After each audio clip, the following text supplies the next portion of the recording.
আসসালামু আলাইকুম প্রিয় ভাই বোনেরা, সবাই কেমন আছেন? আশা করি ভালো আছেন। আলহামদুলিল্লাহ, আমিও ভালো আছি।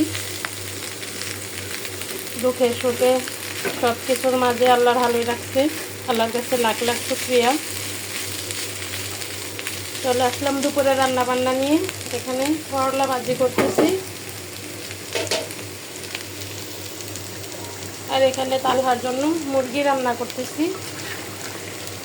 আমি সব ভিডিওতেই বলি তালহা ভাজি ভুজি শাক সবজি এসব কম খায়, ওর জন্য একটু হইলেও মুরগি রান্না করতে হয়। তার জন্য বসাই দিলাম অল্প করে। ভাত হয়ে গেছে, আর এখানে মাছ নিলাম। মাছ ভেজে তারপর বোনা করব, সাথে দিব একটা বা দুইটা আলু। আর এখানে পেঁপে সিদ্ধ করলাম, পেঁপে দিয়ে আমি ভর্তা বানাবো।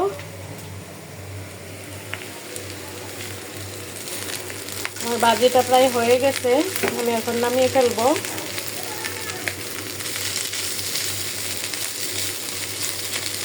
ভাজিটা নামাই আমি মাছটা ভাজা বসায় দিই। করলা ভাজি নামাই এদিকে মাছটা ভেজে নিলাম। এখন আমি মাছটা বোনা করে ফেলবো। আর এদিকে মুরগির তরকারিটাও হয়ে গেছে, আর একটু ঝোলটা কমলে আমি নামিয়ে ফেলবো।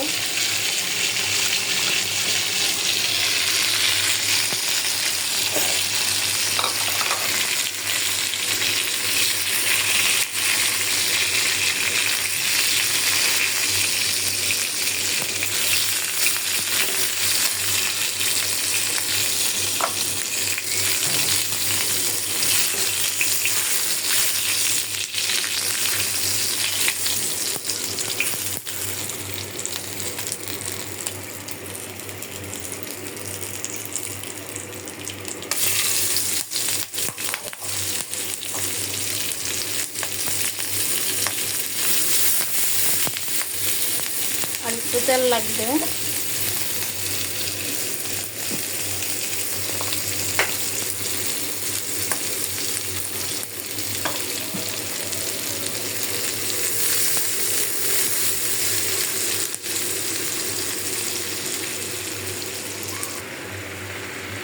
দিয়ে দিলাম মশলাটা আর ছোট একটা টমেটো।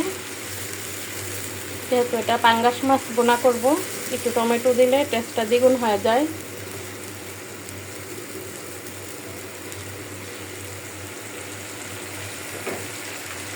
এদিকে একটু গরম পানি বসায় দিলাম। আমি তরকারিটা এই সাইডে নিয়ে আসবো, এই কড়াইতে নিয়ে আসবো। দিয়ে দিলাম আলু, ছোট ছোট। এখানে আমি 2টা আলু ইউজ করলাম।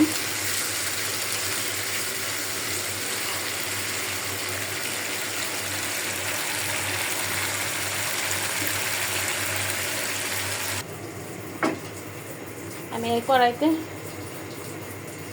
বেলা ফেললাম। কড়াইটা একটা ছোট কড়াই, এটাতে সবসময় একটু ভাজা পোড়া করি। যে কড়াইতে ভাজা পোড়া করা হয় ওটাতে ঝোল তরকারি রান্না করলে আরেকবার কিছু বাঁচতে গেলে নিচে সাইডে ওঠে।